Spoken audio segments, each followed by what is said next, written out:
Hi ಎಲ್ರಿಗೂ, welcome to my new vlog. And I'm feeling good. So ನಾವು ಬೆಳಗ್ಗೆನೇ ಎದ್ದು ನಮ್ಮ ಮನೆ ದೇವರಿಗೆ ಹೋಗ್ತಾ ಇದ್ದೀವಿ. ಅಂದರೆ ಕನಕಪುರದ ಹತ್ರ ಇರುವಂತಹ ಪಟಾಲ್ದಮ್ಮ ಅಂತ. ಸುಮಾರು ವರ್ಷಗಳೇ ಆಗಿತ್ತು ನಾವು ಅಲ್ಲಿಗೆ ವಿಸಿಟ್ ಮಾಡಿ. ಇವತ್ತು ನಮ್ಮ ಫ್ಯಾಮಿಲಿಯವರು ಟೈಮ್ ಮಾಡಿಕೊಂಡು ನಾವೆಲ್ಲರೂ ಫ್ರೀಯಾಗಿ ಅಲ್ಲಿಗೆ ಹೋಗೋಣ ಅಂತ ಹೋಗ್ತಾ ಇದ್ದೀವಿ. ನಮ್ಮ ಮದುವೆ ಆದಮೇಲೆ ನಾವು ಅಲ್ಲಿ ಹೋಗಬೇಕಿತ್ತು ಅನ್ನೋದು ನಮ್ಮ ಪೇರೆಂಟ್ಸ್ ಅವರ ಒಂದು ಹರಕೆ ಆಗಿತ್ತು. ಹಾಗೆ ಅಲ್ಲಿ ಹೋಗಿ ಕೋಳಿ ಕೊಡಬೇಕಿತ್ತು ಅನ್ನೋದು ಕೂಡ ಅವರು ಒಂದು ಅಂದ್ಕೊಂಡಿದ್ರು. ಆ ಒಂದು ರೀಸನ್ಗೆ ನಾವು ಇವತ್ತು ಅಲ್ಲಿಗೆ ಹೋಗ್ತಾ ಇದ್ದೀವಿ. ಬನ್ನಿ. ನನ್ನ ತಮ್ಮ ಆಲ್ರೆಡಿ ಬ್ರೇಕ್ಫಾಸ್ಟ್ ಮಾಡೋಣ ಅಂತ ಹೇಳ್ತಾ ಇದ್ದ. ಬಟ್ ನಮ್ಮಮ್ಮ ಪೂಜೆ ಆಗೋವರೆಗೂ ಉಪವಾಸ ಇರೋಣ, ಎಲ್ಲರೂ ಒಳ್ಳೆಯದಾಗತ್ತೆ ಅಂತ ಹೇಳ್ತಾಯಿದ್ರು. ಅದಕ್ಕೋಸ್ಕರ ಯಾರು ಕೂಡ ಬ್ರೇಕ್ಫಾಸ್ಟ್ಗೆ ನಾವು ನಿಲ್ಲಿಸಿಲ್ಲ. So straight on the stretch ನಾವು ದೇವಸ್ಥಾನಕ್ಕೆ ಹೋಗೋಣ ಅಂತ ಹೋಗ್ತಾಯಿದ್ವಿ. ಹಂಗೆ ವೆದರ್ ಅಂತೂ ಅಲ್ಟಿಮೇಟ್ ಆಗಿತ್ತು. Because it was very cold. ಆಮೇಲೆ ಟೈಮ್ ಆ್ಯಕ್ಚುಲಿ ಬಂದು 10:30 ಆವಾಗ. ಬಟ್ ಇನ್ನು 7-8 ಆ ಫೀಲ್ ಕೊಡ್ತಾಯಿತ್ತು. ಕೋಳಿ ತೊಗೊಂಡು ಹೋಗ್ತಾ ಇದ್ದೀವಿ. 2 ಕೋಳಿ ದೇವ್ರಿಗೆ ಕೊಟ್ಟು ಚಕ ಅಂತ ಕಟ್ ಮಾಡಿ ಮಸಾಲೆ ಹಾಕಿ ತಿನ್ನೋದು. ಅಣ್ಣ ನಮ್ಮನ್ನು ಹೊಡಿಬೇಡಿ ಅಣ್ಣ, ಬಿಟ್ಬಿಡಿ ಅಣ್ಣ. ನಮ್ಮಮ್ಮ ಮತ್ತು ನಮ್ಮ ಅತ್ತಿಗೆನ ಕರ್ಕೊಂಡ್ಬಂದಿದ್ದೀನಿ ರೆಸಿಪಿಗೆ. ಅವ್ರು ಸಾಂಬಾರು ಮಾಡ್ತಾರೆ, ಇವ್ರು ಫ್ರೈ ಮಾಡ್ತಾರೆ. ಆದರೆ ಇವಾಗಲೇ ಮಾಡಲ್ಲ, ನೈಟ್ ಮಾಡೋದು. ಇವಾಗ ಅಲ್ಲ, ರಾತ್ರಿಗೆ.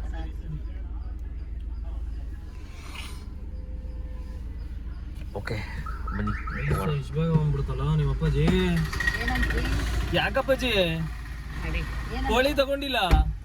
ಯಾಕೆ ಕೋಳಿ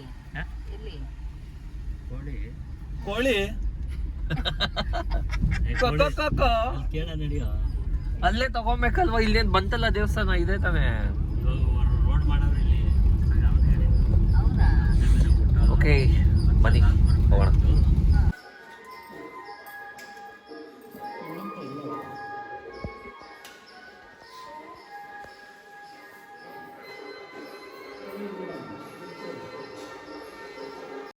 ಅಲ್ಲಿ ದೇವಸ್ಥಾನದ ಬ್ಯಾಕ್ಗ್ರೌಂಡಲ್ಲಿ ಸಾಂಗ್ಸ್ನ ಪ್ಲೇ ಮಾಡ್ತಾಯಿದ್ರು.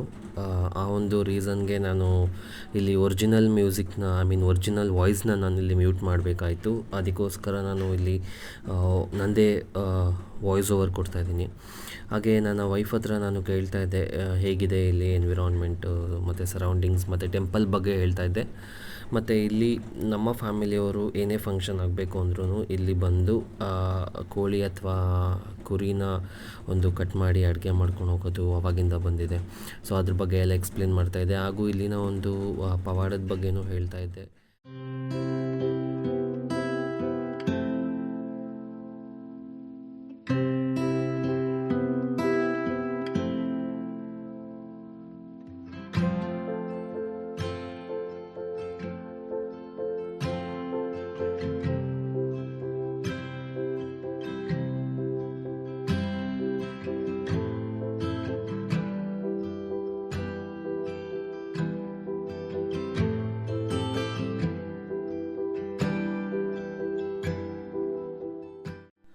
ಇಲ್ಲಿ ನಮ್ಮಮ್ಮ ಎಲ್ಲ ಎಕ್ಸ್ಪ್ಲೇನ್ ಮಾಡ್ತಾಯಿದ್ರು ದೇವಸ್ಥಾನದ ಸರೌಂಡಿಂಗ್ಸು ಹೇಗೆ ಇಂಪ್ರೂವ್ ಆಗಿದೆ ಆ್ಯಂಡ್ ಡೆವಲಪ್ಮೆಂಟ್ಸ್ ಎಲ್ಲ ಹೇಗಾಗಿದೆ ಅಂತ. ಬಿಕಾಸ್ ಅವರು 2 years ಬ್ಯಾಕ್ ಇಲ್ಲಿ ವಿಸಿಟ್ ಮಾಡಿದರು, ಬಟ್ ನಾವು ಬಂದಿರಲಿಲ್ಲ. ಆ್ಯಂಡ್ ಆ್ಯಕ್ಚುಲಿ ಹೇಳಬೇಕಂದ್ರೆ ತುಂಬ ಡೆವಲಪ್ಮೆಂಟ್ಸ್ ಆಗಿದೆ. ಆ್ಯಂಡ್ ನಮ್ಮ ಅಪ್ಪ ಮತ್ತು ನನ್ನ ತಮ್ಮ ಇಬ್ಬರು ಕೋಳಿ ತರೋದಕ್ಕೆ ಸಿಟಿಗೆ ಹೋಗಿ ಅವರು ಕೂಡ ವಾಪಸ್ ಬಂದಿದ್ದಾರೆ. ಆ್ಯಂಡ್ ನಮ್ಮಮ್ಮ ಎಲ್ಲ ಎಕ್ಸ್ಪ್ಲೇನ್ ಮಾಡ್ತಾಯಿದ್ರು. ಆ್ಯಂಡ್ ಅಲ್ಲೇ ದೂರದಲ್ಲಿ ಒಂದು ಶೆಡ್ ಕಾಣಿಸ್ತಿದೆ. ಆ ಶೆಡ್ಡಲ್ಲಿ ಹಿಂದೆ ಇವರೆಲ್ಲ ಹೇಗೆ ಫ್ಯಾಮಿಲಿ ಬಂದಾಗ ಅಡುಗೆ ಎಲ್ಲ ಮಾಡ್ಕೊಂಡು ಹೋಗ್ತಾಯಿದ್ರು ಅದನ್ನು ತೋರಿಸ್ತಾಯಿದ್ರು, ಎಲ್ಲ ಎಕ್ಸ್ಪ್ಲೇನ್ ಮಾಡ್ತಾಯಿದ್ರು ಕಂಪ್ಲೀಟಾಗಿ. ಬಟ್ ಸರೌಂಡಿಂಗ್ಸ್ ಮತ್ತು ಆ ಒಂದು ಎನ್ವಿರಾನ್ಮೆಂಟ್ ತುಂಬ ಚೆನ್ನಾಗಿತ್ತು.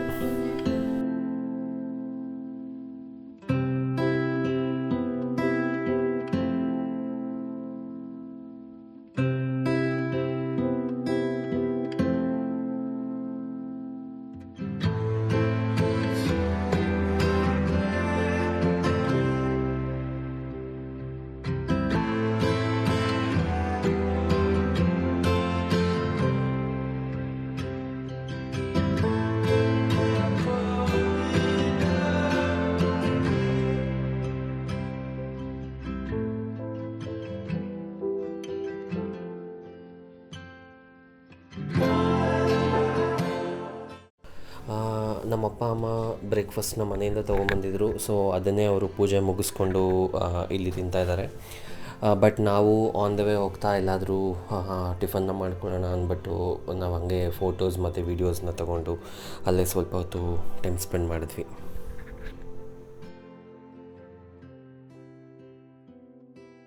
ನಾವು ಏನು ಕೋಳಿ ತೊಗೊಂಬಂದಿದ್ವಲ್ಲ, ಸೊ ಆ ಒಂದು ಫೋಟೇಜ್ ಏನು ನಾನು ಇಲ್ಲಿ ಪೋಸ್ಟ್ ಮಾಡಿಲ್ಲ ಬಿಕಾಸ್ ಆಫ್ ಸಮ್ ಇಶ್ಯೂಸ್. ಆ ಒಂದು ಕೋಳಿನ ನಾವು ತೊಗೊಂಬಂದಿದ್ದು ಕಟ್ ಮಾಡಿಸ್ಕೊಂಡು ಇಲ್ಲಿ ನಾವು ಕ್ಲೀನ್ ಮಾಡಿಸ್ಕೊಂಡು ಹೋಗೋಣ ಅಂತ ಬಂದಿದ್ದೀವಿ. ಬಿಕಾಸ್ ಅಷ್ಟು ದೂರ ನಾವು ಮತ್ತೆ ಎಲ್ಲ ಹಂಗೆ ತೊಗೊಂಡೋಗೋದಕ್ಕಾಗಲ್ಲ.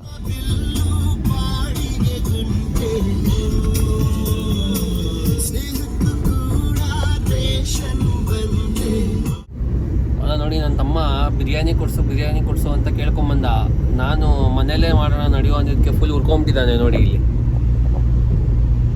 ಫುಲ್ ಮಕ ಗಂಟಾಕೊಂಡು ಕುತ್ಕೊಂಡ್ಬಿಟ್ಟಿದ್ದಾನೆ.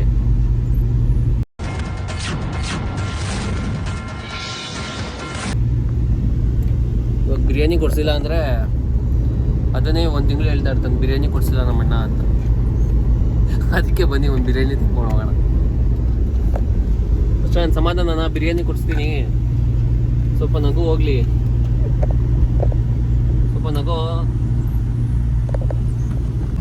ಬನ್ನಿ ಗೈಸ್ ಹೋಗೋಣ ಬಿರಿಯಾನಿ ತಿಂದು.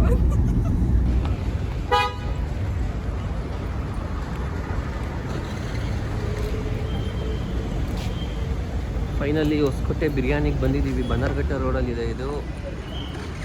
ಲೆಜೆಂಡ್ರಿ ಬಿರಿಯಾನಿ ಅಂತೆ.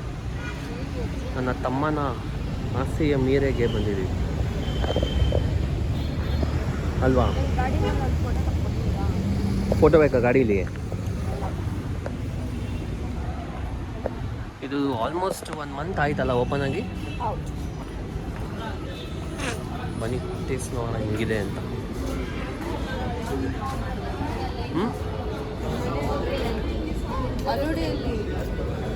ಓ ವೆಯ್ಟಿಂಗಾ ಏನು? ಓ ಹೆವಿ ಕ್ರೌಡ್ ಇದೆ ಅಲ್ಲಿ ನೋಡಿ, ಗೊತ್ತಾಗುತ್ತೆ ಜನ ಎಷ್ಟು ಜನ ನಿಂತ್ಕೊಂಡಿದ್ದಾರೆ ಅಂತ.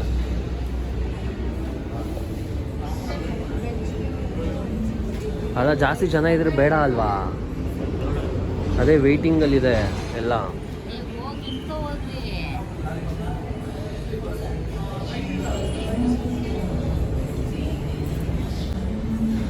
ನೋಡೋಣ ಬನ್ನಿ.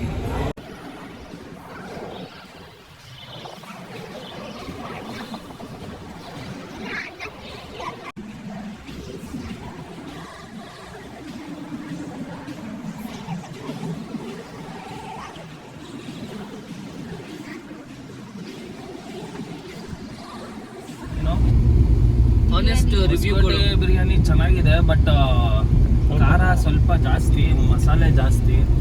ಹೌದಾ? ಓವರಾಲ್ ಬಿಟ್ಟರೆ ಚೆನ್ನಾಗಿತ್ತು. ಓಕೆ, ದೋಸೆ ಹೆಂಗಿತ್ತು? ದೋಸೆ ವಿತ್ ಕೈಮಾ ಸೂಪರ್ ಆಗಿರುತ್ತೆ, ಟ್ರೈ ಮಾಡಿ. ನೀವೇನು ಹೇಳ್ತೀರಾ? ನಾವು ತಿಂದೇ ಇರಲ್ಲ.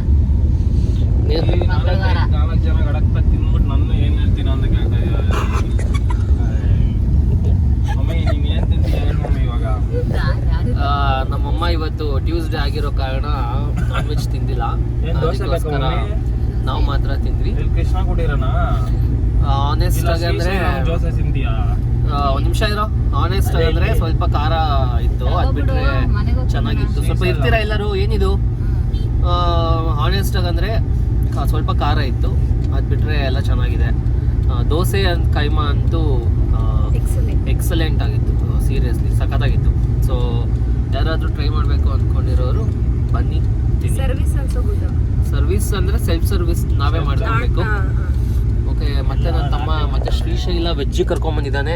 ಯಾಕಂತ ಗೊತ್ತಿಲ್ಲ. ಓ ನಮ್ಮ ಮಮ್ಮಿಗೋಸ್ಕರ ಶ್ರೀಶೈಲಗೆ ಕರ್ಕೊಂಬಂದಿದ್ದಾನೆ. ಅಜ್ಜಿ ನೋಡಿ. ಈಗ ಹೋಗಿ ಅವ್ರಿಗೆ ಏನಾದರೂ ಅಜ್ಜಿಗೊಂದು ಜ್ಯೂಸ್ ಕೊಡಿಸ್ಬಿಟ್ಟು ರೆಡಿ ನನ್ನ ಕಡೆಯಿಂದ ತಗೊಬಂದ್ಬಿಟ್ರಿ ಪಾರ್ಸಲ್. ಅವ್ರಿಗೆ ಇವಾಗ ಏನಾದರೂ ತಗೊಂಡು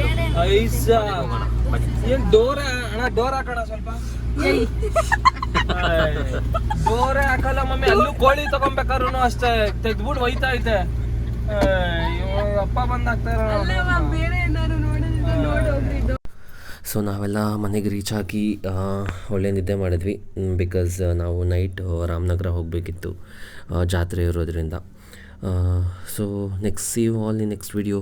ಬಾಯ್.